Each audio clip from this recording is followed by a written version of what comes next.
इते मूंखे अहम ख़बर ॾियूं पिया गंबट मां, जिते बिजली चोरनि ऐं बिल अदा न कंदड़नि ख़िलाफ़ सेप्को अमलदारनि ऑपरेशन कयो आहे। कार्रवाईनि दौरान सेप्को अमलदारनि केतिराई गैर क़ानूनी कनेक्शन काटे छॾिया, जॾहिं त बिजली चोरनि ख़िलाफ़ ऑपरेशन जारी आहे। बिजली चोरनि खे गिरफ़्तार करे केस दाख़िल कया पिया वञनि। सेप्को अख़्तियारियुनि जो इहो चवणु आहे। अहम ख़बर मूंखे ॾियूं पिया गंबट में बिजली चोरनि ऐं बिल अदा न कंदड़नि ख़िलाफ़ सेप्को अमलदारनि जो ऑपरेशन जारी आहे। कार्रवाईनि दौरान सेप्को अमलदारनि केतिराई गैर क़ानूनी कनेक्शन काटे छॾिया। बिजली चोरनि ख़िलाफ़ ऑपरेशन जारी आहे।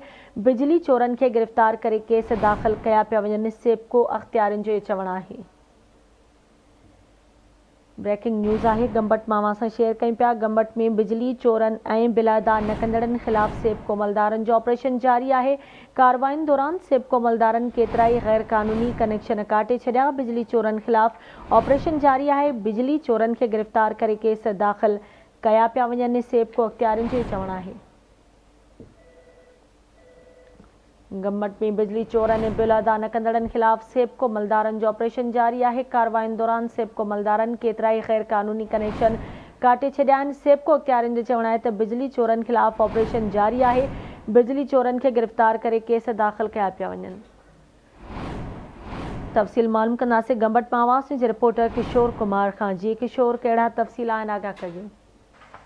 जी तव्हांखे ॿुधाईंदो हलां त गंबट में गैर क़ानूनी कुंडा कनेक्शन ऐं बिजली जे चोरनि ख़िलाफ़ जेको आहे वापदा जी बकायाऊं न ॾींदड़नि ख़िलाफ़ जेको आहे मुख़्तलिफ़ इलाइक़नि में एक्शन रानीपुर सेप्को ऐं गंबट जो जेको SDO आहे उन पारां जेको आहे गंबट जे मुख़्तलिफ़ इलाइक़नि में जेको आहे उन्हनि ऑपरेशन करे जेके गैर क़ानूनी कुंडा कनेक्शन हुआ उहे कटे छॾिया आहिनि। ऐं उन्हनि पारां जेको आहे इहो पिणु चयो वियो आहे त जेके गैर क़ानूनी कनेक्शन आहिनि उनखे काटे ऐं जेकी बकाया रहियल आहिनि उनखे फौरी तौर जेको आहे FIR करे उन्हनि खे गिरफ़्तार कयो वियो आहे। ॿियो तव्हांखे ॿुधाईंदो हलां उन्हनि जो वधीक इहो चवणु हुयो त अञा जेको आहे जेके इलाइक़ा रहियल आहिनि गंबट जा उते सख़्तु कार्रवाइयूं करे जेके बिजली चोर आहिनि उन्हनि जे ख़िलाफ़ जेको आहे सख़्तु कार्रवाई कई वेंदी। जी ठीकु आहे, मुंहिंजी महिरबानी किशोर अपडेट करण जे लाइ।